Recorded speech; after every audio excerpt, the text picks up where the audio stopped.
Hey, Steve. Hey, everybody. I don't know whose voice it is, but hey, back at you. Your friend from Chicago. From Tom Gardner. Tom, how you doing?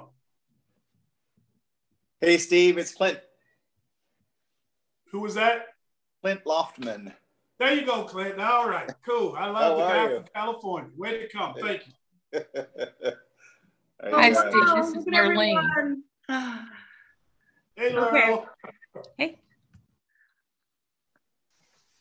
Well, I think we're going to get started.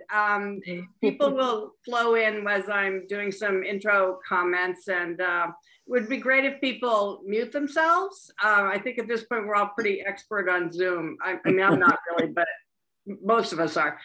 So welcome everyone. I'm Kristen Johansen. I'm one of the presidents of the class of 1979. This presentation is one of a year-long series of events commemorating the 200th anniversary of the founding of the Williams College Society of Alumni. Our society is the oldest alumni association in North America and quite possibly the world. We're spending this bicentennial year not only celebrating and grappling with our past, but also examining our present and imagining our future. Together, we envision an inclusive society where all alumni feel they belong. We are united in our shared commitment to our liberal arts education, to lifelong learning, and most especially to each other and to the college. Before we start tonight, a couple of logistics. The presentation is being taped. Okay, so if you want to disconnect because of that, now's the time. And it's going to be available at a later date on the Williams YouTube channel. If you have any questions, please submit them using the chat feature of Zoom. We'll get to as many questions as we can. And if we call out your name, unmute your line if you want to add to your question. Finally, this should run about 75 minutes or so. So with that out of the way, I'm honored to be here this evening presenting my classmate Steve Rogers in a discussion about his upcoming book, A Letter to My White Friends and Colleagues, What You Can Do Right Now to Help the Black Community. For those of you who don't know Steve, and I think virtually everybody on this call does, Steve graduated from Williams with a degree in history, received an MBA from Harvard, and spent much of his career teaching at the Kellogg School of Management at Northwestern and at Harvard Business School until his recent and well-deserved retirement from teaching in 2019. Steve has served as a trustee to the college, for which he also received a Bicentennial Medal. He continues to serve on a variety of corporate boards. Steve's authored multiple books, podcasts, and case studies, and he was named by Ebony Magazine as one of the top 150 influential people in America. He received the Outstanding Professor Award for the Executive MBA Program 26 times and the Daytime Program twice at Kellogg. Both are records. So this is a guy, I think we all missed something by not having a class taught to us by Steve Rogers. And in the totally cool category, Steve is also a part owner of the Chicago Sky in the WNBA. So when Steve and I first started talking about doing a session about his book, he was able to sneak me an advance copy. So what impressed me immediately was that Steve presents concrete, actionable items for consideration. These items are all backed up by extensive historical research. So his history major at Williams came in handy. The book really helped me see where I could make an impact directly. Steve's focus is on the wealth gap that has developed over generations in America, dating to the very beginnings of our country. And this history lesson, if you will, is critical to understanding and appreciating his recommendations. I've personally taken these to heart, and I'm confident you will as well. So Steve's book comes out on May 25th. Consider putting in an order for it at a Black-owned bookstore or an independent bookstore, or they could use your business. So we're gonna get going. We wanna hear from Steve, not me. That was enough from me. But I'm gonna start out with some questions. We'll go back and forth. Steve, can you give a short overview of the premise of the book and your goals in writing it? You know, in particular, talk about the underlying theme of wealth gap, what it is and how it was created. Okay. Kristen, thank you very much for hosting this evening. And thank you very much for reaching out to me several weeks ago, inviting me to participate. This is absolutely wonderful. I'm extremely appreciative and have great gratitude to you for inviting me. You know, on May 25th, 2020, George Floyd was murdered. And 6 days after he was murdered, my youngest daughter, Ariel, she's 32 years old. She was a executive with a financial services, a fintech company. She sent me a text and she said, Dad, please act as if you are the president of the Black community. She said, the Black community that today needs some help. We need help in dealing with what's going on in the country. We need some help in terms of how to deal with it and how to stay sane as well as productive. And so she said, please send a text of some kind, if you would, to the Black community saying that it's okay to cry, that it's okay to be sad about what has happened. And in response to that, 2 days later, I created and sent out a podcast titled, Say It Loud, I'm Black and I'm Proud, and I'm Sad and I'm Angry.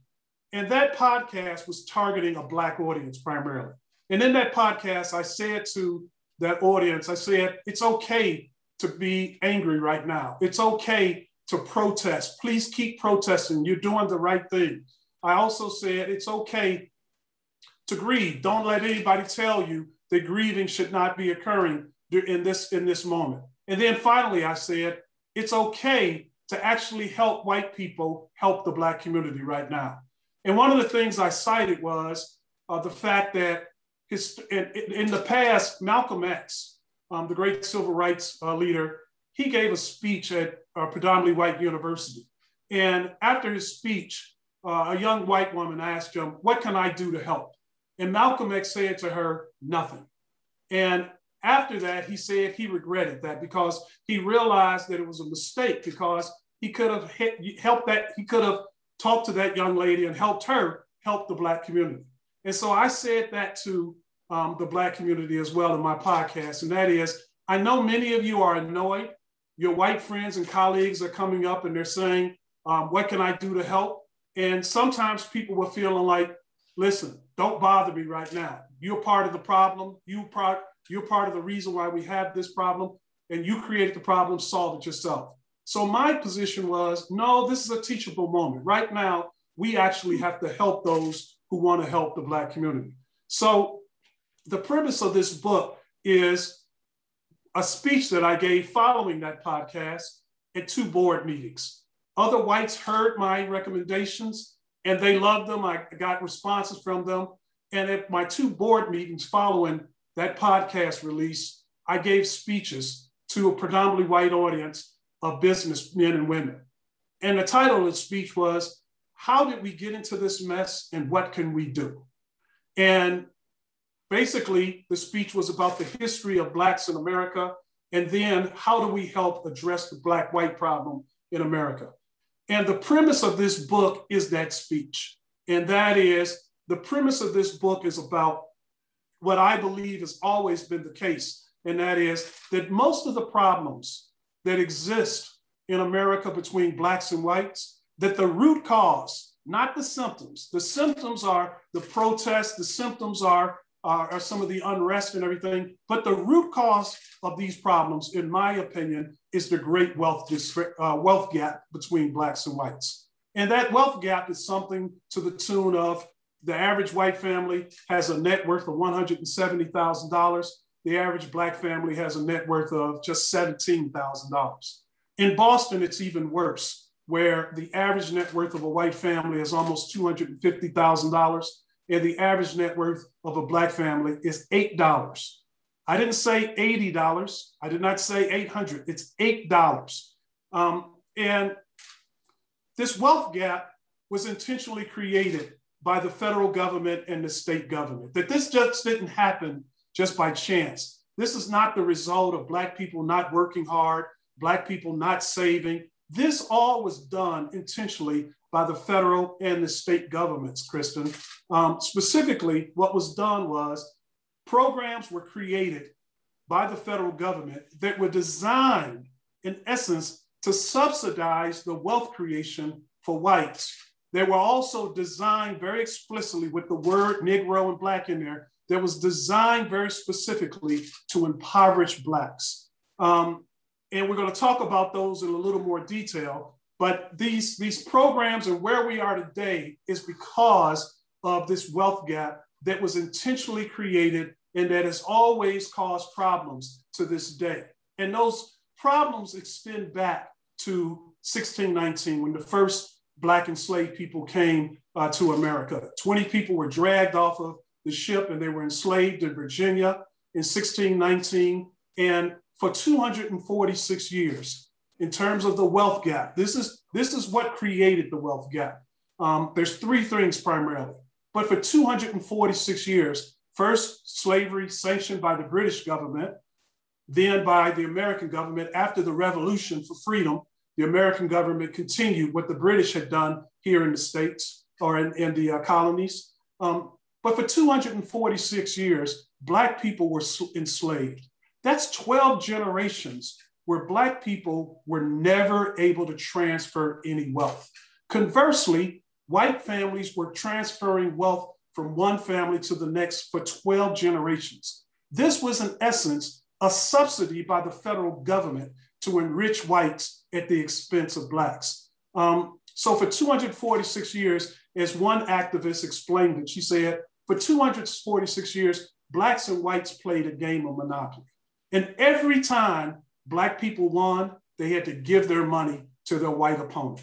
And therefore, this was a game of commerce, which slavery was very much focused on commerce. Slavery didn't exist just simply because white people were mad at Black people or being mean to Black people. It was strictly for commerce purposes. But you had 246 of this transference of wealth that never occurred for Black people. And that was immediately followed by the creation of Black codes.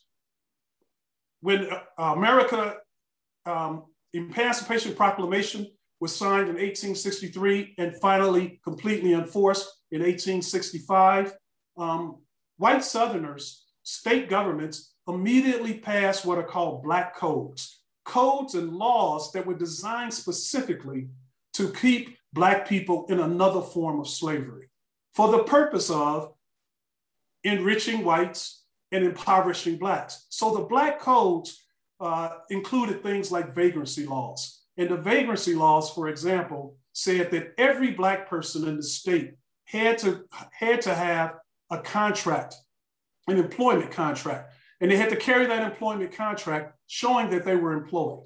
If they did not have an employment contract, and that same thing was not asked and demanded of whites, if they did not have an employment contract, then they were actually in violation of vagrancy laws. They were considered vagrants and they could be arrested, and they were arrested. In fact, the vagrancy laws were even broader than just simply the employment contracts. So Blacks in mass numbers were arrested under the vagrancy laws acts. And as a result of being in prison, those Blacks were, they were indentured out, if you will, or their work was indentured out to private businesses. Private businesses would go to the local sheriff's offices and go to the local jails to actually hire Black convicts, and it was called convict leasing. So the municipality, the state in that instance, would actually make money by leasing those Black prisoners to private enterprises to build additional wealth. And the only thing that those people were guilty of was the absence of an employment contract. The thing that I never knew, Kristen, that just floored me when I did this research, I'd heard of Black codes and vagrancy laws, but I'd never heard of this part, and that is, if you were guilty of vagrancy laws and in prison, your children were forced to work for a white family for free. If they were male, until they were 18 years old, and if they were female, until they were 21 years old. So this entire Black code system was called another form of slavery by a different name. But again, the objective was to enrich whites while impoverishing Blacks. The final key to the wealth gap was the redlining that occurred in America. And the redlining was created by the federal government. And after the Second World War, the federal government said they wanted to create a middle class in America. Prior to that time, for the most part, people in America were either poor or they were rich. There was no such thing prior to the Federal Housing Administration's creation of 30-year guaranteed mortgages. There was no such thing as a 30-year mortgage. There were 5-year mortgages and with a balloon payment at the end of year 5. And so the federal government after the Second World War said, we want to create a middle class. So to do that, what they said was, we're going to create the Federal Housing Administration, and we're going to actually issue mortgages or allow banks to issue mortgages. And we're going to tell these banks, when you issue those mortgages, 90% of the mortgage will be guaranteed by the federal government. So if a person defaults on that mortgage, the federal government will pay the bank. The result of that were banks were giving mortgages out in abundance. One bank that did it, for example, was the Bank of Italy. We know that Italians and Irish were also discriminated against, but they were not discriminated against with the FHA mortgages because they were white. So, but the federal government said to all banks except Black banks, they said to Black banks, we will not guarantee the mortgages that you issue. Therefore, the Black banks, which were only created for the purpose of, because white banks would not give loans to Black people, Black banks, if they were to give a mortgage, had to take all of the risk. White banks also were told, if you want to give a mortgage to a Black person, or if you want it to a Black person in a Black community, or if you want to give a mortgage to a white person who lives close to a Black community, we will not guarantee that mortgage either. So what they did was they rated communities, the federal government rated communities letters A, B, C, or D. A was the communities that they believed were the safest investments. D were the communities theoretically that were the highest risk, but the highest risk was synonymous with it being, as they say in the documents, communities that are primarily Negro or close to the Negro communities. So the federal government literally subsidized the creation of the suburbs that whites could take advantage of. And the first suburb that the federal government subsidized was in Levittown, New York, where 17,000 homes were built. And they were built with the federal government's guarantee to the bank that you could give this loan to the developers and we will guarantee this loan. And part of the condition was, though, that no one in that community could be from the Black community. So in contrast to what happened in Levittown, and with Levittown, what happened was you had some GIs who had just come from the Second World War who were able to actually get homes with their GI Bill for as little as $800. This was not available to Black GIs or Black people throughout the country. So another, in contrast to that example, there were 400 families outside of Stanford, California, who wanted to do the same thing that was done in Levittown, New York. They wanted to develop a suburb. And so they approached their bank and asked for a mortgage that would be a development mortgage that would be subsidized by the federal government. The problem was those 400 families, there were 3 Black families. And those 3 Black families were part of the group, this co-op, and the federal government was aware of that, and the federal government denied the mortgage, denied the development mortgage or financing for that group. They just simply wanted to emulate what was done in Levittown. The group went to the federal government and they said, we will keep the 3 Black families, but we will assure you that no more than 3 Black families will ever live in this development. The federal government said, no, that's not good enough. And therefore, the developers who wanted to develop that land, they could not get financing to develop it. They sold the land to another developer who abided by all of the federal government's rules that no Black people will ever be housed in any of those projects. And the result was what we have now, and that is you have this wealth disparity. And you have this wealth disparity that was intentionally created by the federal government. In the absence, and I'm going to close with this, in the absence of Black people being able to get mortgages guaranteed by the federal government, many Black people did what's called contract buying. And contract buying was when typically a white buyer bought a home and then sold it to a Black family. And they sold it to the Black family under contract. And the contract typically was one where the Black family, because they couldn't get a mortgage from the bank, they paid the seller of the home. And the homes would be priced as high as 32 times its original cost. The contractors would charge interest rates that were 2-3 times greater than what a conventional bank would charge. And what we know now from research is those people who bought under contract, on average, every month paid about $538 extra for their homes than they would have had they just simply got a mortgage from the bank. Over the period of the mortgage, they paid $71,000 more for their homes than their white counterparts who were able to get mortgages. My grandparents were people who got denied mortgages. They had to buy under contract. 85% of Black people who bought homes in the 1950s bought homes under contract at these usury interest rates and these inflated prices. So what we see from those three examples is the government intentionally doing things. In the third example, intentionally doing things to help white people enrich themselves, while at the same time penalizing Black people simply for being Black and virtually putting Black people in bankruptcy. So the premise of this book is the root cause of the problems between Black and white people today lies right there with those three actions by the federal government that has created this wealth gap between Blacks and whites. Great, Steve, that's amazing. I think people are going to get the sense of the importance of the history in this book. Okay, not the recommendations. We're going to, and the recommendations, of course, but we're going to get to the recommendations. But I'd like to just go backwards a little bit. I'd like you to talk a little bit about your experience at Williams as a Black student when there were still few Black students on campus, and how that helped you develop your lifetime of activism, but activism to get things done, if that makes sense.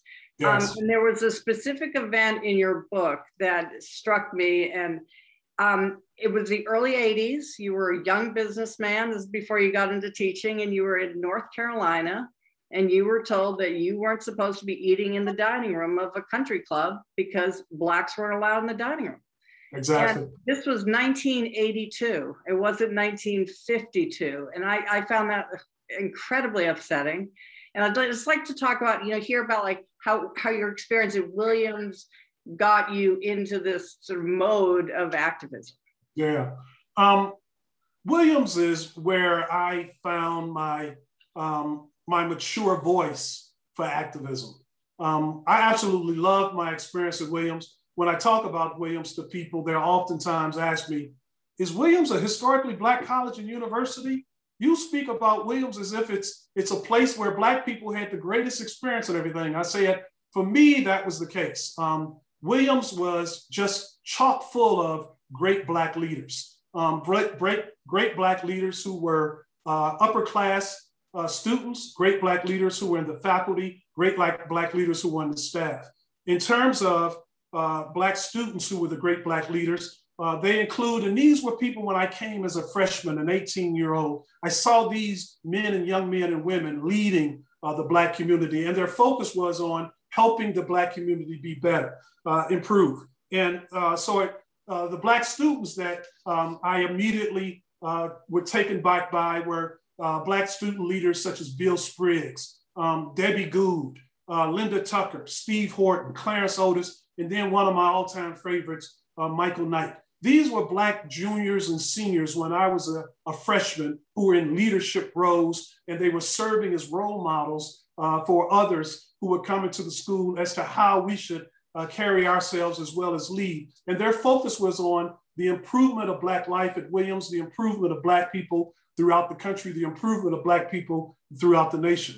We also had, when I was there, we had Black faculty. The Black faculty included Dean Chandler, who was in the chemistry department, Dennis Dickerson in the history department, Melvin Dixon, who was in the English department, William Exum, who was in the sociology department, Larry Neal in the English department, Charles Payne in sociology, Gail Peak in political science, Eileen Julian, who was one of the deans, and Fatma Kasamali, who was in career counseling. the school had Blacks in leadership positions, and those Blacks had relationships with Black students. And they, again, were examples of great Blacks who were in leadership positions who loved the Black communities. In addition to those Black people, there were also some non-Blacks who were great relative to being interested in the uplifting and the improvement of the Black community. And they included, for example, Bob Peck, the athletic director, and Charles Dew, who was a history professor, two non-Blacks who were interested in the improvement of the Black community. And so Williams was a great place to be to learn how to lead and to learn how to take the action that was needed for the love that I had for the Black community. In terms of other Blacks, we had Black coaches as well. So you had all of these Black people in all of in the entire fabric of the school. So I was a former football player and an athlete, and we had Black coaches included on the football field. We had Patrick Diamond. We had Clarence Thomas, not the Clarence Thomas in the Supreme Court, but Clarence Thomas, who was with the Williams College. We had Bonnie Crawford, who was the women's basketball coach and the women's track coach. So the whole idea of seeing Black brilliance around the school was not something that was uncommon.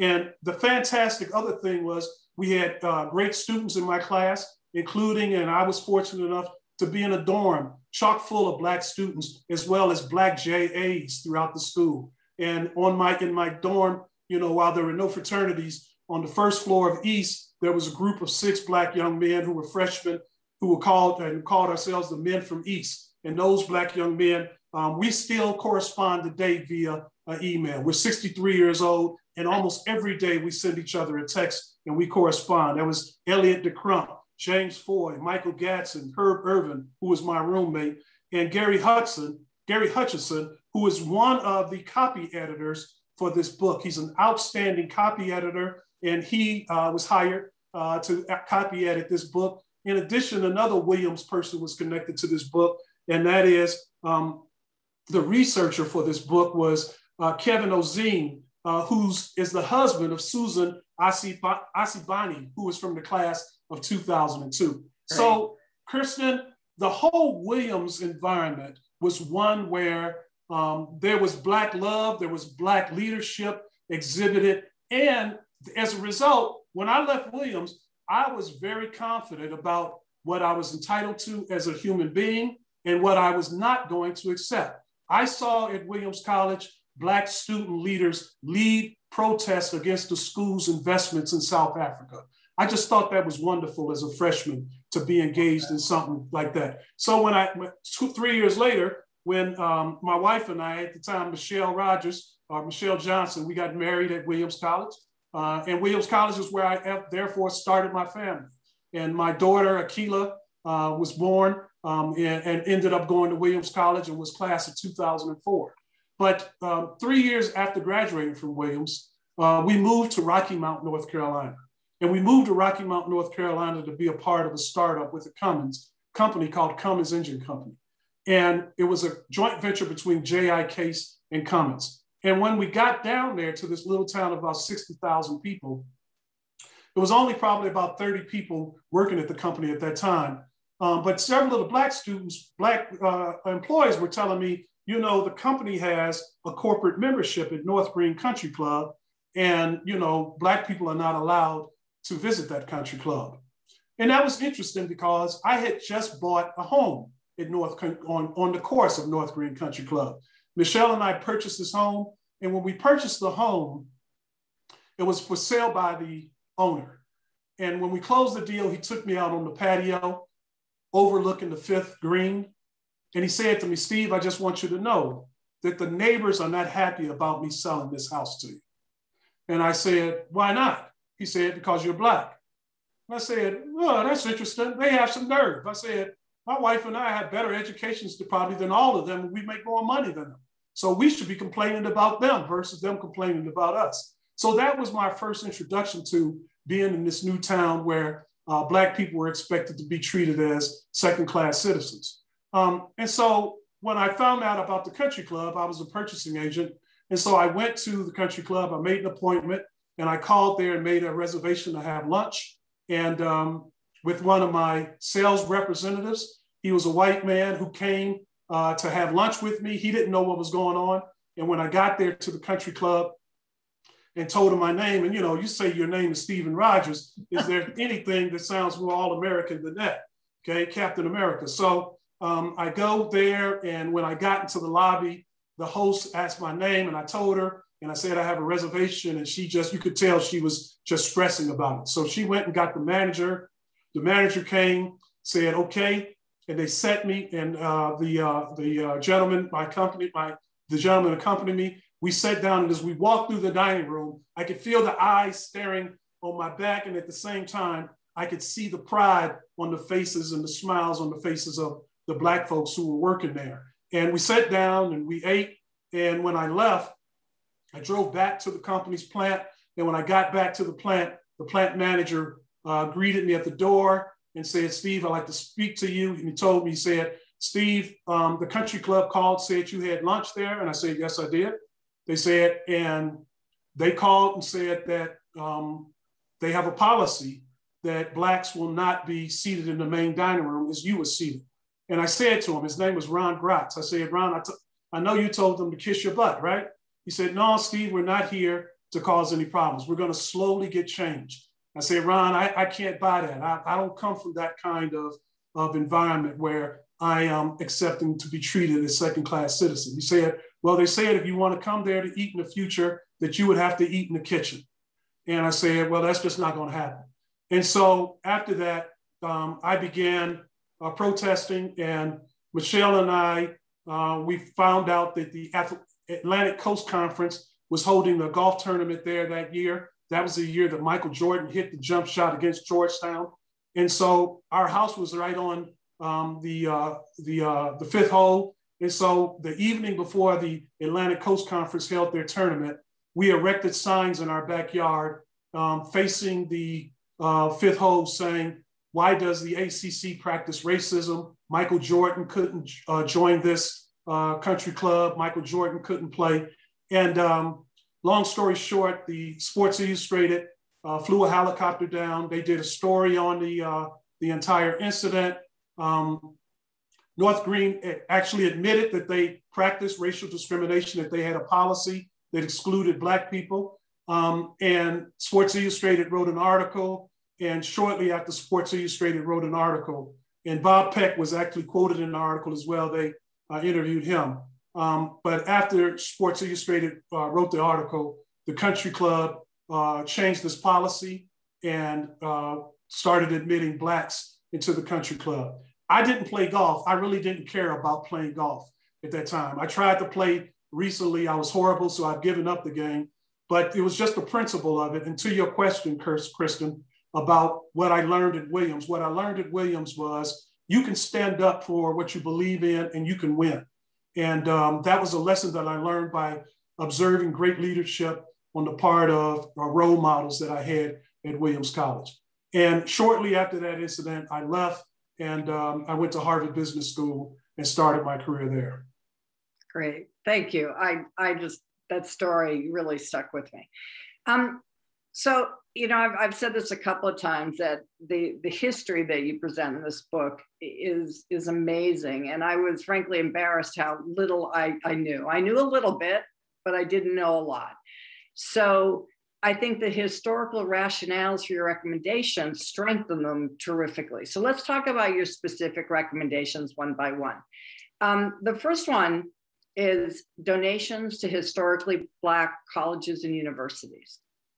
Okay, so talk about how these help, why it matters, and how these institutions fill a different need in our society than a place like Williams. And also share with our audience your story about Lincoln University. Okay. First of all, HBCUs, historically Black colleges and universities, the first was created in 1837. It was Cheyney State University in Pennsylvania.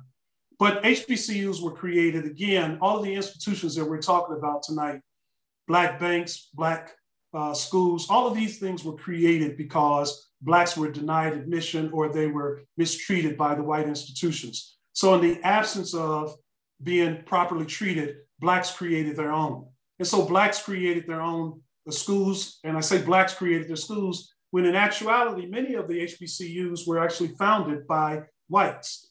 Spelman University is named after one of its founders. It is the middle name of, I think, Rockefeller's, one of the Rockefellers. Morehouse College is named after the white secretary of its founding organization. Stillman College also was founded by whites in Tuscaloosa, Alabama. But these colleges were founded for the purpose of educating in 1837 freedmen, free Black people, as well as after the Emancipation Proclamation, the newly freedmen.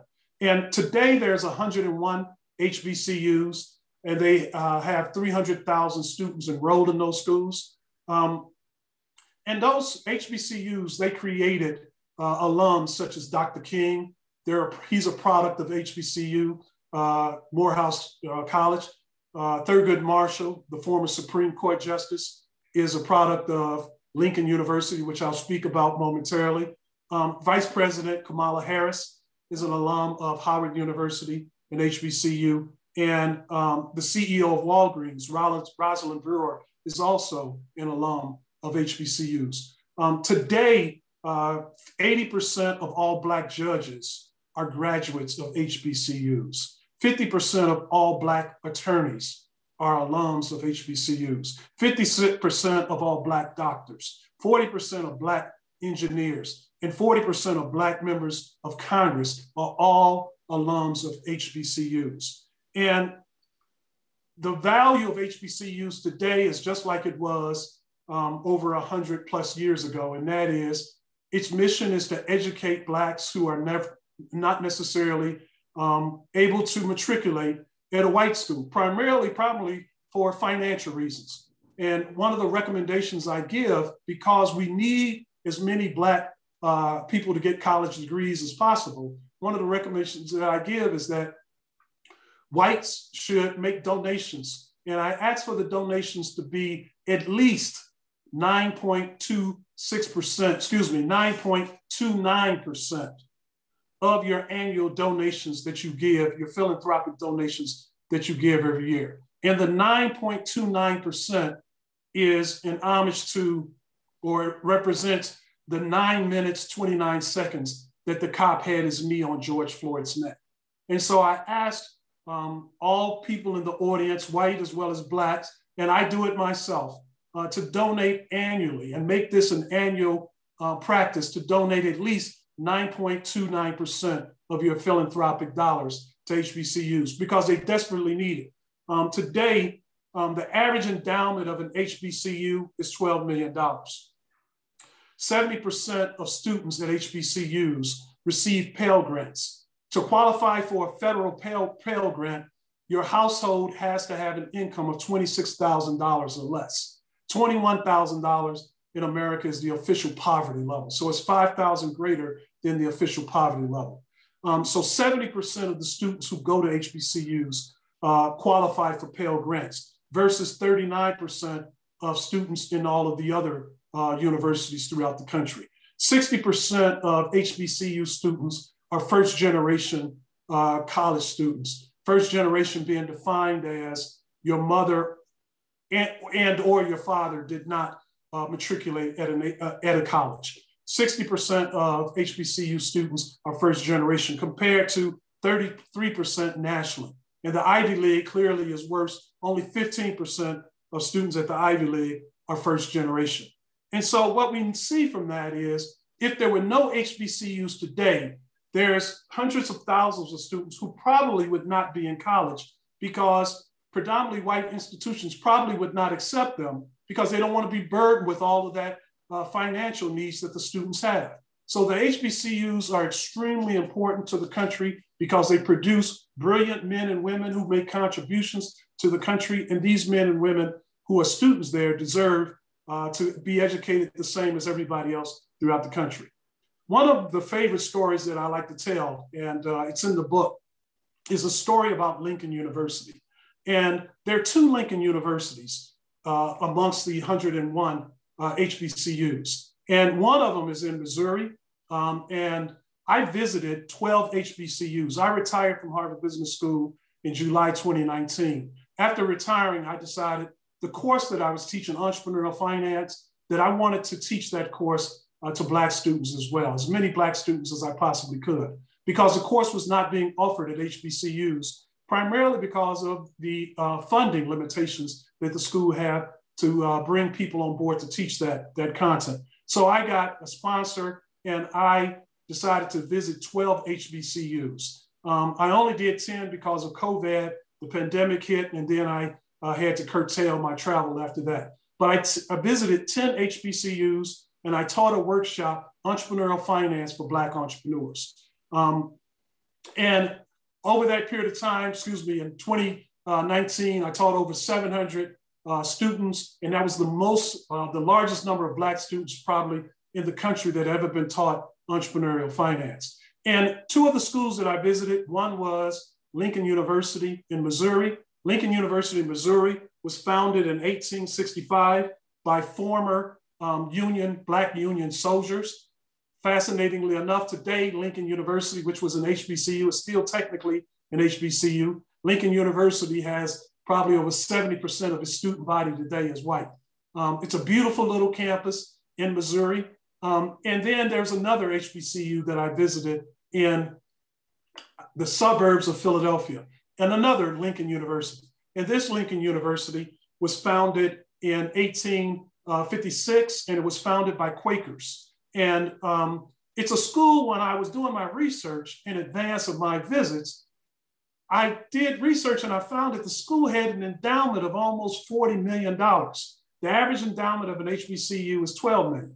So I was curious, what the heck happened? This school seems to be doing pretty well. It only had 1,300 students. And so what I found from my research was a story that went like this. Lincoln University, it is the alma mater of Langston Hughes, the great poet, as well as Thurgood Marshall. Lincoln University, founded by Quakers, they had as its president, the first Black president of this school. First of all, Lincoln University was known as the Princeton of HBCUs because it has the same colors, orange and black. And Lincoln University had its first Black president, and his name was Horace Bond. And Horace Bond was Julian Bond's father. And Horace Bond befriended this man by the name of Albert Barnes. Albert Barnes was this brilliant entrepreneur who created the product that you put in children's eyes, babies' eyes, when they come out of the birth canal so that they don't connect a venereal disease. He created that chemical that's put in there. He started a company called Argyle, and he ended up selling the company. And Albert Barnes befriended, and he and Julian Bond's father became good friends. Albert Barnes lived in Philadelphia, and they became good friends. Albert Barnes was hired by Julian Bond's father, Horace Bond, to teach classes at Lincoln University. And during that time, Albert Barnes was buying art. He was this amateur art collector. And so he was constantly buying all of this art with all of his wealth. And then he decided he wanted to exhibit the art. So he showed the art in an exhibit, and the elite art critics of Philadelphia, led by the Philadelphia Inquirer, they just bashed his art display primarily. They said it was a display put on by an amateur. It was horrible. And after that thrashing from this group, Albert Barnes said, never again will the white elite of Philadelphia get a chance to look and see my art. So he continued working with Horace Bond, teaching, and he continued buying art. He died in 1951 of a car crash. And when he died in 1951, he never had any children. And his wife took over the estate. And so she ran the estate, and she ended up dying in 1989. And when she died, the will said that the managers of this art collection would be this university called Lincoln University that no one had ever heard of for the most part, in terms of, especially in the white community. And the newspaper said, the New York Times and the Philadelphia Inquirer said, this little bitty college now has control of this art collection. The control was that Albert Barnes had said there will be a board of 5 board of director members, and 4 of those board of director members will be named by Lincoln University. The value of the art collection when Lincoln University took it over, they didn't own it, they just managed it. The value of the art collection when Lincoln University took it over was $25 billion. That Albert Barnes had collected 4,000 pieces of art, 181 works by Renoir, 69 by Cezanne, 59 Matisse, 46 Picassos. It was $25 billion that this little historically Black college and university was now in control of. The problem was, and Albert Barnes left very specific details. The art collection was never to be moved from where he was exhibiting it, which was outside of Philadelphia. The art collection was never to be lent to anyone. He was very emphatic in his will. He only left $10 million for the maintenance of the art collection, though. So after he died, and after his wife died, the elite of Philadelphia, as well as the politicians of Philadelphia, said, we want that art. We want that art, and we want to bring it to the city of Philadelphia so it can be displayed in a beautiful new museum. $25 billion of art, we will be sort of one of the world's capital places, locations for art. But remember, Albert Barnes' will said that art was never to be moved. So the governor of Pennsylvania went to Lincoln University's leadership, and they said to them, we want that art. And they said, we want you to change the will. Lincoln University refused, and they said, if you don't do it, then we're going to expand the board of directors because your university receives government funding, and we're going to get the art in that fashion. So given that threat, Lincoln University made what I believe was the proper decision. They made the decision that we're going to negotiate. And that was, we're going to agree to expand the board of directors to 15 in exchange for the government making major capital improvements to the campus. And so that's why if you go to Lincoln University, when I went, I was in awe of it. This beautiful little campus out in Quaker country, quite frankly, somewhat similar to a Williams College in terms of its beauty for a small little campus. Beautiful student union, beautiful new science center. And all of that came about because the agreement was we will allow the board to be expanded to 15, but in exchange for that, we want major capital improvements. And the capital improvements totaled over $125 million. So that's a story of one of the little HBCUs that could and actually won. There's a movie about the entire story called The Art of the Steal. It's a story that I believe everybody should understand. Law schools like to teach it because it's an example of a will being broken, a legal will being broken. And the city of Philadelphia did, in fact, that after they got 15 members on the board of directors immediately voted to move the art collection to the inner city of Philadelphia, where they built a beautiful new art facility that houses the art today. Great, thanks. So I think the takeaway on HBCUs, I think for everybody, do a little research on it. That's what I did. This motivated me to learn more about some of these schools, and I've made a donation already. Good for you. Let me say this in terms of HBCUs very quickly to wrap up, and that is, one of my favorite HBCUs is, most people have heard of Spelman College, and in the book, we give you the list of all 101 HBCUs, and we tell you how to contact the HBCUs if you'd like to make a donation. One of my favorite schools that I've made donations to is Bennett College down in North Carolina. It's a women's college. Most people have only heard of Spelman College as the lone female-only HBCU. But Bennett College is a HBCU that is female-only, and this is their motto. And it says, Bennett College, where the girl you are today comes to meet the woman that you will be tomorrow. it was just profound. I absolutely love being there. So. Yes. Great. Okay, let's keep going. One of your recommendations is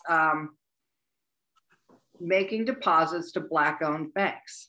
Okay, and I'm not sure people even know, that a bank is Black-owned. I'm not sure people always focus on who owns the bank that's in their town or their neighborhood. Can you talk about why this is helpful and where these banks are and why? I frankly think this is a pretty easy ask. Yes, it is. There's presently 21 Black banks throughout the country. Black banks were created. The first one was created by the federal government called the Freedmen's Bank after the Emancipation Proclamation. And it was the only bank created by the federal government. But Black banks were created because white banks, for the most part, would not loan money and they would not do business with Black people. The only business that they would do with Black people were take deposits. And for example, the city of New York was notorious for that. Harlem had no Black banks, but they had branches of banks, white-owned banks in Harlem. They would take the money, deposits from the Black community in Harlem, and they would take the deposits and send them uptown to the white headquarters, and they would loan the money to white customers. And I call that Black banks or Black citizens subsidizing white wealthy citizens. And Black banks today, there's only 21. The reason that there's so few Black banks is because Black banks, just like HBCUs, they've relied on people who don't have very much wealth. That the net worth of Black people today is such that 35% of Black people today have zero net worth. So Black banks have historically relied on deposits from the Black community. The Black community is not a wealthy community. As W.E.B. Du Bois said, it's a sad thing for a Black person, to be poor, but it's a horrible thing for an entire race to be poor. And that's the story of Black folks. And so for Black people, in terms of banking, because they don't have very much money, they put money in the bank, very small increments, and then they take it out. They don't leave the money in the bank very long because they need the money to live off of. And the key success for a bank, be it Black or any bank, is to have deposits made, meaningful size deposits made, and for the money to remain there for a while. Because the beauty of banking is that money can actually be magically created by the banking system. For example, Kristen, if you put $100 in the bank, that bank would take $10, put it and use what's called fractional lending, take $10, hold $10 in the bank, and then they would loan out $90 to me. They would give me the $90, I take the $90, and then I buy a house from Clinton. And Clinton takes the $90 that I bought, used to buy his house, and then he puts it in his bank. And when he goes into his bank takes $80 of that $90 and lends it out again and keeps $10. Right there, from just that example right there, you just deposited $100. Now in two different banks, there's $180 that actually exists. So that's the beauty and the magic of banking. And that's called the money multiplier. And Black banks, unfortunately, don't have that benefit because the money does not stay there very long because of who they rely on. Therefore, I am recommending that one way you can help the Black community is for you to make a deposit into Black banks. I've done so as well myself. Your deposits up to $250,000 is no risk. Up to $250,000 is federally guaranteed by the government. So you won't lose a penny if the bank were to have problems or anything like that. It's federally guaranteed by the government. And the importance of Black banks is that Black banks it was one of the means by which money goes into the Black community. 70% of mortgages given by Black banks have gone to Black people, whereas less than 1% of mortgages by white banks have gone to Black people. 80% of mortgages, 80% of business loans by Black banks go to business people, Black business people. And there's a dearth of capital, and Black entrepreneurs, for the most part, can't raise any money from white banks or white private equity firms. So Black banks are the means by which money gets into the Black community. And therefore, I would implore you and ask you to make a deposit and leave the money there for 3 to 5 years. Let the bank get the benefit of the money multiplier. And let me close with this. I cited earlier the fact that the Bank of Italy was a bank that had the opportunity to give mortgages to Italians in the 1930s. And that same opportunity was denied to Black banks. And the Bank of Italy flooded the Italian community with mortgages, as they should, helping Italian buy homes. And mortgages, ladies and gentlemen, they're some of the most profitable instruments that banks have in their business portfolio. And so when Black banks can't give mortgages, they don't have profits that they're generating that they could be using to finance Black businesses, for example. But Bank of Italy, for example, was able to use the mortgages business that they created or implemented, and they continued to grow. And today, ladies and gentlemen, the Bank of Italy is the Bank of America. Steve, I think there are a lot of people probably on this call who do not-for-profit work, or they might be on corporate boards, and it's an easy thing to try to put money at the entities, that you are involved in, get them to open accounts at Black-owned banks, right? Everybody has research. Absolutely. Absolutely. So, to that point, I'm employing individuals as well as businesses, not-for-profits. When I made the pitch to my board of directors, the president of one of the firms immediately, he interrupted me and told the CFO right there, he said, put money in the bank that Steve tells us to put some money in. Okay. So Williams College can do the same. Yeah. So along those lines, I think there are two more things we're going to talk about. And one, again, I think is a super easy ask. It's to support Black-owned businesses. And again, you don't always know a business is Black-owned. And it takes a little bit of research, and you've got to keep your eyes open. But give us some guidance on how we can do this most effectively. Well, let me again say that, in the book, I talk about the importance of Black businesses to the Black community and to America. And America is better when the Black community is better. And Black businesses have been in existence in America since slavery. In fact, some slaves or people who were enslaved actually were entrepreneurs and had their own businesses. And they made money, and many of them used the profits that they made from their businesses to buy their freedom. So I've always said that Black businesses means freedom to the Black community.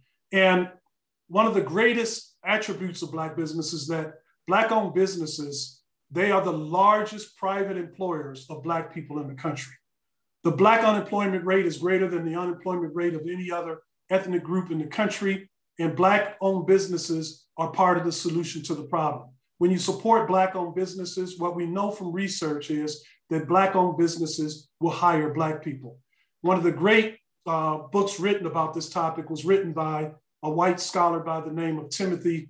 I'm getting a brain cramp now, but his book was titled Banking on Black Enterprise, where he shows that Black-owned businesses, be they located in the suburbs, in the rural area, or in Black communities, will hire Black people. Whereas white-owned businesses, even white-owned businesses located in Black communities, will not necessarily hire Black people.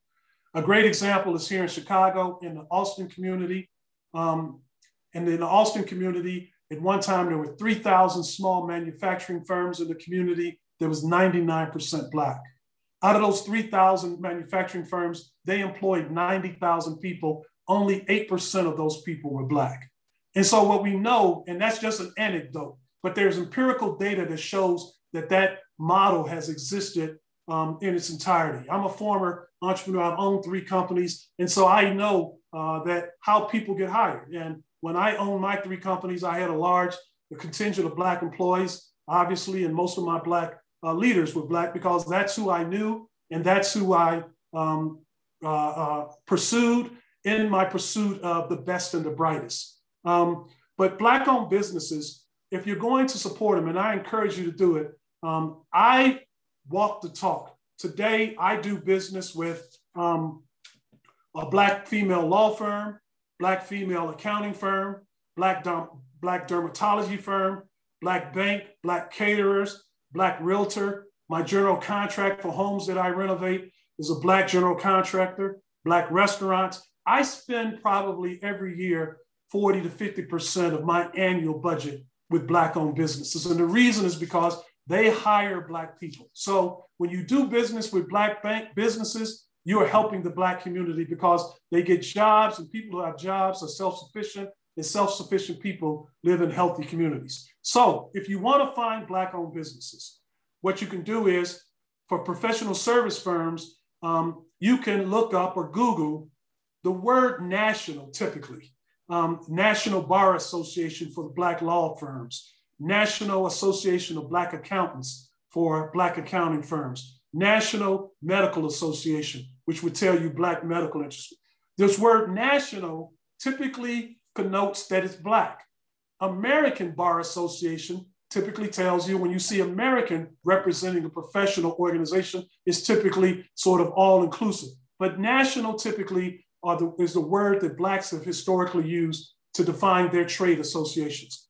Also, if you just want to find Black-owned businesses like Black florists, you can Google Black florists. You can also Google soul food restaurants if you want to go to Black restaurants. African-American bookstores. And what I'm citing is that it's imperative that you identify some key words that can help you identify Black-owned businesses, and those are some of the key words. You can also go to the United States Black Chamber of Commerce, as well as to the National Minority Supplier Development Council. Those are all the means that you can use, or the ways that you can go and identify and find Black-owned businesses. My book, again, gives you very specific instructions and directions as to how to find Black-owned businesses, and you can use that. One last thing, and I'll close out on this. One of the most ironic things is that there was a time when Sears Roebuck and Company was the Amazon, as you all know, the Amazon of its day. They sold everything. You know, that old jingle, Sears has everything. But Sears has always been a great friend to the Black community historically. At a time in the 1920s when Sears was created, that was a time when Black people were not allowed to go in the front door of retail operations. They paid higher prices for products that they bought. They got lower quality.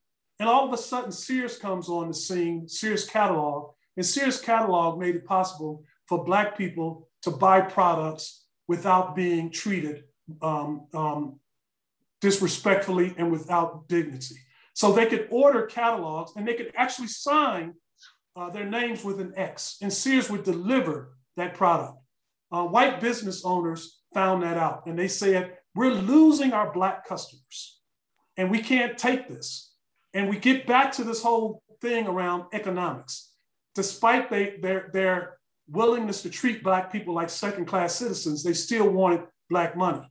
So the white business community throughout the country, they started parties, Sears catalog, burning catalog parties. They also started propaganda saying Sears was Black owned, so that they can try to discourage white patrons from buying from Sears. In response to that, Sears had to, one of the things that they did was they actually said that, no, we're not Black owned. We're proud of serving Black customers. And they actually publicized the photos of the founders of Sears. So Black owned businesses are extremely important. Please, and I said this to Harvard Business School as well as to businesses, not only can you as an individual do business with Black owned businesses, but we need Black institutions to do business with Black owned businesses as well. So Steve, let's move on just to our last topic, which I think is the most controversial topic. And I think it's the one that's probably the least understood, is reparations. So I'd like you to put on your business school hat, okay, and make a case for the concept of reparations, which has been proposed in Congress for decades and has never gotten anywhere. I know that Evanston, Illinois is doing it in its way. And it's controversial even on a small scale in Evanston, and it's controversial within the Black community too. So right. make a case for this, and then we're gonna open things up to questions. Very good. After the Emancipation Proclamation was signed, 4 million Black people were freed from bondage. This proclamation, Emancipation Proclamation, was signed in 1863 by President Lincoln. Some slave owners, rather than allow the Emancipation Proclamation to take effect and free those Black enslaved people, they decided to move their enslaved people to places like Texas. And so instead of abiding by the laws, these people decided to run away from the law, again, with the theme of, I'm going to do this for the purpose of continually gaining wealth at the expense of Black people. So states like the state of Texas actually was luring slave owners to come there, and they said, for every one slave that you have, we'll give you 80 acres of free land if you come to Texas. So the result of that was the last Blacks who were emancipated in Galveston, Texas in 1865, on June the 19th, 1865, almost 2 years after the Emancipation Proclamation was signed. So I'm saying all of that to say, the case for reparations says what was done to Black people was done intentionally for the purpose of enriching others. And after slavery ended, the only effort that America made to give reparations to Blacks was what was called Field Order Number 15. And what happened was General Sherman was going through Savannah with his soldiers, beating the Confederates. And every time he would go from town to town with his Union soldiers, Blacks who were freed would start following the Union soldiers. So General Sherman sent a letter to President Lincoln. He said, all of these Black people are following us. And so President Lincoln sent a letter back to him, said, ask them. He said, ask the Negro, what do you want? And so General Sherman, he met with Howard Sherman, and Howard University is named after him. Howard Sherman, he met with 20 Black clergymen. And he met with them and he asked them, what do you want? And they said, we want land. We want land so that we can take care of ourselves. And he said to them, he said, do you want land so that you can integrate within the white community, or do you want it separately? The majority of them said, no, we want it separately because we don't trust white people to treat us fairly. So with that, he created Field Order Number 15. And Field Order Number 15 said, the federal government of the United States is going to confiscate 400,000 acres of land that was held by Confederates, the Confederate Army, who they were going to try on treason. Some of them were to be hanged for treason. And they were going to take the 400,000 acres and they were going to carve it up and give it to the newly freedmen in plots of 40 acres each. And not, a lot of people don't know this, but they were going to give it to them at 40 acres, plots of 40 acres per family at $1.25 an acre, 40% down payment up front, and the balance on long credit. So 40,000 acres were, and this was the first act of any type of reparations. 40,000 acres were actually given to the newly freedmen. President Lincoln gets killed by John Booth, who was an avid racist. He gets killed by John Booth, and Andrew Johnson, the vice president, replaces President Lincoln.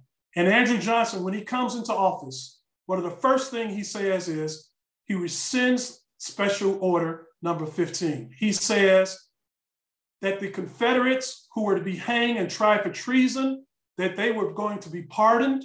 He said that it is unfair to give that land to Black people. He said it would be unfair to whites to give that land to Black people. He said that Black people, the new freedmen, should work for whatever they get. Those were his words. They should work for what they get. They should not be given anything. So that was the first act that America began to try some kind of healing with Black people relative to reparations. It failed. The 40,000 acres that had been dispersed, the General Sherman had to go back and take those 40,000 acres from Blacks and give it back to whites. So that was the only time that America tried to engage in any kind of reparations with Black people. So my business case is this. My argument to you is this.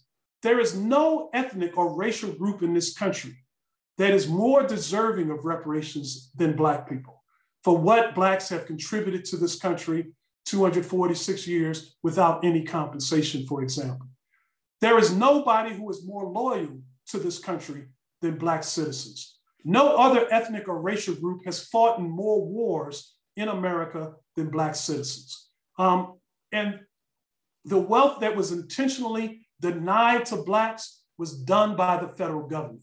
Therefore, I am of the position that the federal government should pay reparations in the form of cash to Black people 18 years and over who are descendants of Black enslaved people. There's precedent for that, Kristen, and the precedent is that the Second World War, America again showed racial discrimination by imprisoning 120 Japanese Americans. They said that they were concerned that they would not be loyal to America because Japan was one of the countries engaged in the war against America, as well as Germany and Italy. But America did not intern German people of German descent or Italian descent. They only did it to people of Asian descent, specifically Japanese Americans. 80,000 Japanese received $20,000 each under President Reagan in the form of reparations in 1988. $20,000 each was given to them by the federal government as reparations for that internment that in essence was illegal and clearly racially motivated. The other example of reparations in America actually occurred for those involved in slavery, but it was not for the enslaved people. It was actually for over 900 slave owners. Over 900 slave owners received reparations from the federal government to the tune of $300 per enslaved person. And as we all know, and rightfully so, in Germany, the government of Germany has paid the Jewish citizens for what they did to them over $89 billion. And so there's precedent for reparations being given to a people who have been wronged, but there seemingly is this disdain on the part of a lot of people in America to do anything to help Black people and to give Black people anything. The mindset is, no, you work, or that happened a long time ago. And that the reality is the arc of what happened a long time ago is affecting today. So my proposal is that if America truly wants to heal, that healing has to come from closing that wealth gap. Poor people, which the Black community is, poor people are aggressively and experience hyper policemen. Poor people have horrible health care. So being poor subjects Black people to what all of the things that we see going on today. And therefore, America needs to solve one of the greatest acts of inhumanity against man by providing reparations to Black Americans. And the amount that I'm proposing is the exact amount that is the delta, the difference between the $170,000 and the $17,000 that Blacks hold. So I propose that Blacks be given a check for $153,000. I'm not a proponent of Blacks being given scholarships or being given mortgages and everything. No other groups has been given mortgages or scholarships. That's an act of paternalism that actually continues the legacy of mistreatment against Blacks. Some people say, well, if that happens, people are going to waste money. So what? People have the right to waste money. When Japanese received their $20,000, no one said that they should get a scholarship instead. The other thing about a scholarship that I'm not supportive of is what we know is education is not the great equalizer. And we know that from empirical data that says the average white person who is a high school dropout has a greater net worth than the average Black person with a college degree. And the reason for that is that whole legacy of transference of wealth. So what we know is Black people can work their butts off. We can put money in Black banks. We can get as much education as possible, but Black people will never catch up to white people because of that phenomenal head start. One scholar did research and he concluded that if whites right now stopped amassing wealth, it would take Blacks 230 years to gain the same wealth that whites have. And the reason, think about that, that's almost 12 generations. That gets back to that 246 years of slavery. So the great equalizer in my mind is an actual check for $153,000 to Black people who are 18 years and older and who are descendants of Black American slaves. And the cost of that, I approximated that there's probably 20 million Black people who would be eligible for that. The cost to America, and it would come from the Fed, just like the Fed has sent money to businesses for PPP loans, as well as the $1,200 sent to individuals. It would come from the Fed, just like the Fed sent money to banks, but the cost would be approximately $3 trillion. The American economy is about $21 trillion. So we're talking about 15% of the America's annual economy. So it'd be about $3 trillion. It would be $1 trillion less than what America spent to bail out banks. And so I would close by saying, I don't expect reparations, and I'm asking people to write a letter to their congressman, and a copy of the letter, an example of the letter that I'm asking you to write is in the book. But I don't expect a popular vote to ever support reparations. The Germans hated the idea, the German population hated the idea of giving reparations to Jews. In fact, the German voices against giving reparations to Jews was greater and stronger than what we have here in America. Despite that, the German government decided to do what's right. And I'd like to see the same happen here, that we cannot let public opinion be the driver of what is the right thing to do for people who have been extraordinarily loyal and contributing to this country. That we have to do the right thing by them, because that will finally get us to the point where true healing in this country can begin, and we can actually all live the life that the Constitution was written and that we all expected to live by. Great, Steve, thank you. We're going to do some questions now. We've got a few more minutes, and people have been putting them in the chat, and Ashley Card, who is a wonderful Deputy Director of Alumni Relations, has been compiling this. Steve, I don't know if you have these open, but what I'm going to do is yell out somebody's name. If they're still on, they can unmute and ask their question. Otherwise, I'll ask it. Kellen Williams, are you still around? I'm still here. I'm just so blown away, though, by all the things that you said, Steve, that I don't even know if I want to waste time on my question from earlier. It just had to do with redlining and your thoughts on how it's depicted in the media, particularly as pertains to the Amazon Prime series that came out a couple months ago called Them.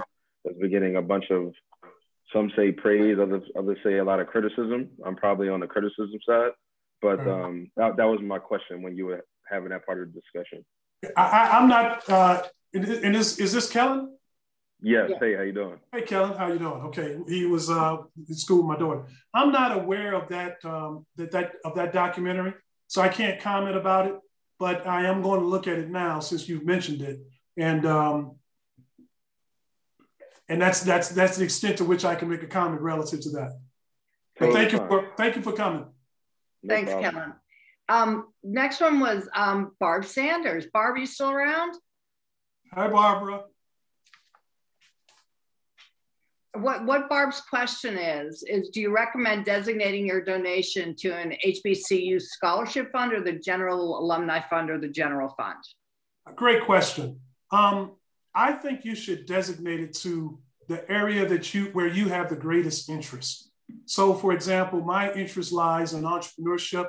When I sent my 5-figure donation to Bennett College, I designated it for the entrepreneurship department to do as they wanted to do. If you don't have any particular area of interest, you can do just like Mackenzie Scott.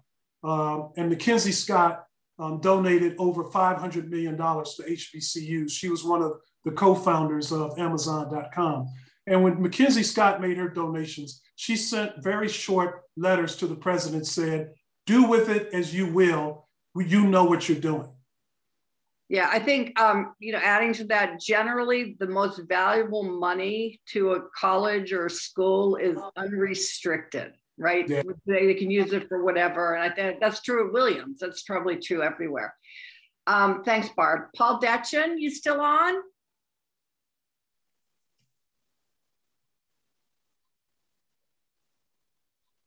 Okay. So Paul's question, I'm just going to read it because is that Paul? Okay. It says, it seems to me an example of systemic racism, laws on the books and implemented, is the funding of public education via local property taxes, ensuring schools in wealthier neighborhoods have so many more opportunities and better teachers than, for example, urban schools. Should schools be funded using a more equitable arrangement? What other laws, if any, currently active are examples of legal systemic racism and could be changed? Yeah, the only thing I can say relative to that question would be in terms of public schools, anything that would be beneficial to the Black community in terms of education, I would support. Without having any greater detail than that, my general comment would be, I would be supportive of anything that is designed and does not have unintended consequences, negative unintended consequences, but is designed to help the Black community. Okay, great. John Svoboda, are you on? Hey, Svoboda. Hey, Why did you Stephen, ask your question? well, it was interesting because Stephen, you referenced 246 years from 1619 to the end of the Civil War, but it was interesting because I wasn't that familiar with the breakdown of Reconstruction coming out of the 1876 election, which actually kept put Jim Crow, and we moved backwards, particularly in the South for, some could argue we're still not there today, but 80 or 100 years. So rather than take up time with that, I did want to point out, I made a comment in here about Julius Rosenwald. You mentioned Sears Roebuck. Well, Julius Rosenwald was a driving force there, and his story is remarkable. Part owner, he met with Booker T. Washington and asked Booker T. what he needed. He said, "I need money to start schools." And the numbers aren't clear to me. I think they helped establish over 200 schools for Black students in the South and several hundred or thousand shops. But there's a wonderful documentary on him entitled Rosenwald that was done a few years ago that if you haven't seen, you'd be very, very interested in because of your research on Sears. Right. Swoboda, you're spot on, and congratulations, you know your stuff. There is mention of Julius Rosenwald in the book, and he did in fact create over 200 schools called the Rosenwald Schools, primarily down in the South. And two people that we all have heard of attended those schools. John Lewis, who just died, who was the congressman, as well as the great poet Maya Angelou, that she also attended the Rosenwald Schools. So you're absolutely right about that. And there is a section in the book devoted to schools that have been instrumental or part of improving education for Blacks in addition to HBCUs. And Julius Rosenwald is one of those folks. Thank you. Well, now in the chat here, it turns out that Herb's better half, Lurleen, actually attended a school that was funded by the Rosenwald. So. Oh, cool. Okay, it's even more recent because she's only about, I think Herb married her when she was just legal age to be married, about 18. So I think she's only about. No, I was 12. I was 12. There you go. No, we're not going there. We're not going past the legal age. All right. Okay, we have a couple more, and if people should read the chat because there are a lot of non-questions, just fascinating facts that people are throwing out. So everybody take 2 minutes when this thing ends to read that. Sue Stratt, are you still on? I am. Can you hear me okay? Yeah, great. Hey. Great. Hi, Steve. I'm the class ahead of you from 78. I live in Syracuse, which has a lot of unequal distribution. And I was wondering, I was thinking of something last year, and I was wondering if you had an opinion on it.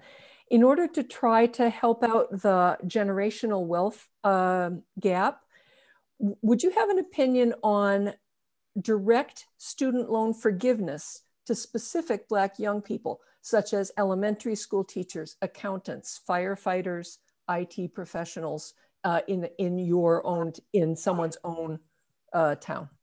Absolutely. I strongly advocate that. What we know is programs like that exist in certain cities where policemen, for example, are given free real estate or no mortgage homes if they go and locate in a certain community.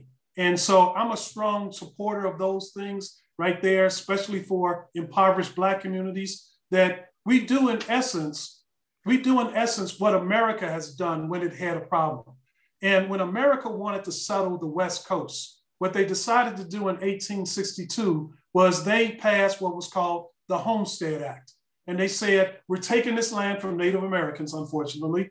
They said, but we want to resettle it. So they said to primarily white Americans, they said, if you go to the West Coast, if you go to Colorado, if you go to California, if you go there, and if you stay there for 5 years, we're going to give you 160 acres of free land. Free land. And so over 1.2 million pioneers went out west and took advantage of that. Today, there's 40 million people who are descendants of those pioneers who are wealthy as a result of that. And so the precedent of people being given things for free to benefit the city, to benefit the country exists. It's out there before. So this whole notion of, well, you got to work for it. No, there's been a whole lot of subsidizing that has gone on. And therefore, I would encourage you to do exactly what you've proposed and propose that to the municipality there. Okay, I have one more. Hold on, sorry, I'm trying to keep up with the chat. Is Brian McDermott on? Yes, I am. Hey, Brian, how you doing? Hey, Brian, tell me that I said hey. Hi guys, how you doing? It is Go wonderful. ahead. Why didn't you ask on here a couple nice questions? Well, I'll combine them, try to save time. The first one was about the I guess impact of what people might perceive as zero-sum games when people are trying to improve one community or one set of people from another. That so often things are presented as zero-sum. Defund the police is take away from police and give to someone else, as opposed to improve our community. And like there's not a lot of that. Likewise, I think reparations get caught up in that. Why should I give this to somebody as opposed to, something that may be improving us overall? I wonder if you can combine those two perspectives and say, look, let's take that same $3 trillion that you suggested for reparations, and instead of making them to individuals, dedicate a fund that will solely invest in under-resourced Black communities, or something along those lines. Is that more acceptable? Is that more likely to get traction? And I'm really speaking from a point of pragmatism here. Right. And is it a reasonable representative, if you will? Right. Brian, thank you for the question, and thank you for attending. I forget his name, but he's the president of William Blair. He's a Williams alum, our class as well. I don't know if he's on, but he and I had a conversation about reparations last year. And one of the things he said to me was, Steve, the reason why, and he's white, he said, the reason why white people don't like reparations is because they think they're going to lose something. Mm-hmm. And that goes to what you just said about the zero-sum game. Right. And the reality is, I think, and I've expressed my opinion, mm-hmm. I think anything short of cash payments sent to descendants of slaves is a bastardization of reparations. I think the whole idea of putting money into the Black community via a fund, that's what the government should be doing anyway. And so I'm talking about something that is different. And I know that it seems a lot more palatable, but I don't think this is an issue where we try to get the popular vote to support this. Again, it's got to be an act, and it's tough. It's going to be tough, but I am reluctant to do that. I'm living in Evanston right now. As Kristen mentioned, Evanston was one of the first municipalities to implement a sort of reparations program where they said they're going to take 10% or $10 million that comes from the taxes from cannabis sales, and they're going to give that money in the form of reparations to citizens in the community who were descendants of, or themselves, they were penalized, discriminated against by housing policies implemented in Evanston, basically redlining. I live in a house right now next door to a vacant lot that is owned by a church.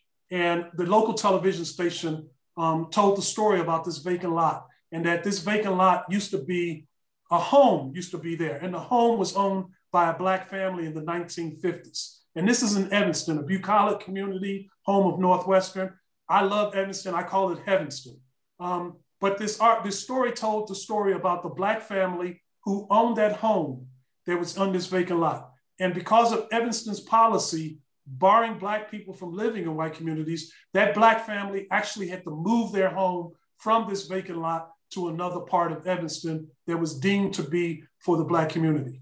So Evanston, with this reparations program, I view it as somewhat bittersweet. I view it as being sweet in the sense that it's the first municipality that has implemented something like this.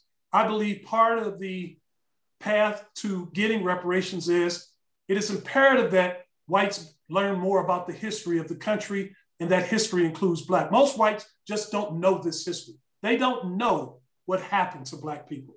And therefore, I think part of the benefit, part of the positive that Evanston did was they recognized and they admitted that this is what happened.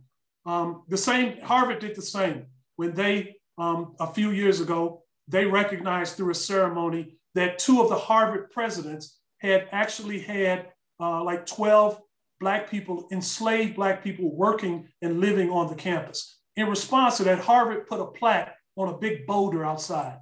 I thought that was reprehensible and it was insulting. Evanston instead said, we're gonna take $25,000 and we're gonna give it to Black homeowners to repair their homes or to buy new mortgages.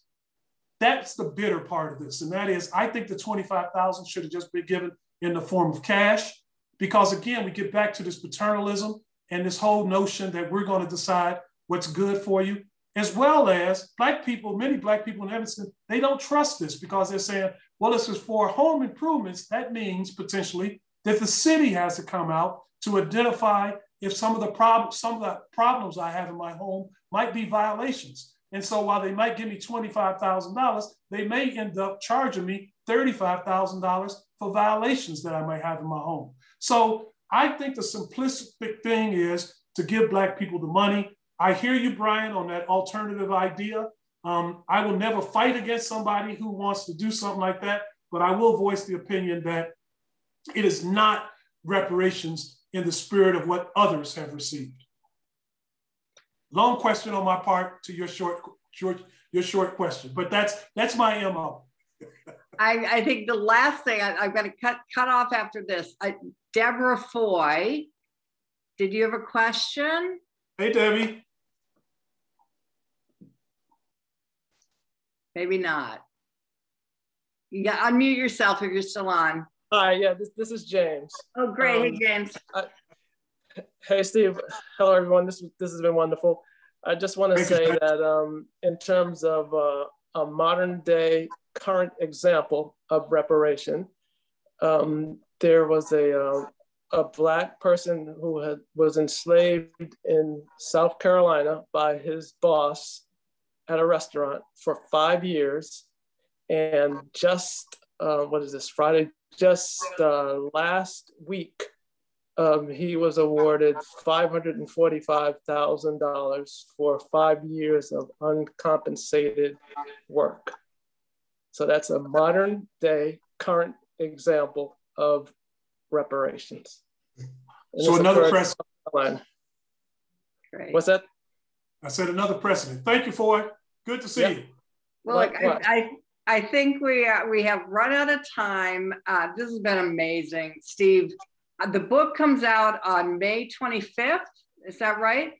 And while, again, we've all given a lot of business to Amazon in the last year, everybody take a little bit of time, try to get this book, order it from an independent bookstore or a Black-owned bookstore. You know, shift how you spend your dollars a little bit. And this book is wonderful. It doesn't take a super long time to read it. And I'm sure Steve's available to, have any side conversations with you on it. Steve, we're so happy you're a member of the class of 79. Thank you so much. Thank you, Kristen. This has been an absolute joy. I've loved it. Thank all of you for participating.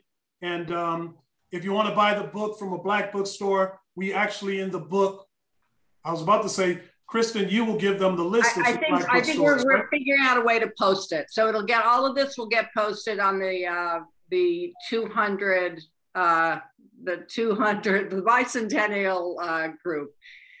I think we're all set. Thanks, everyone. Thank you, Kristen. Outstanding job. Appreciate it. Take care. Bye, everyone. Bye-bye. Bye.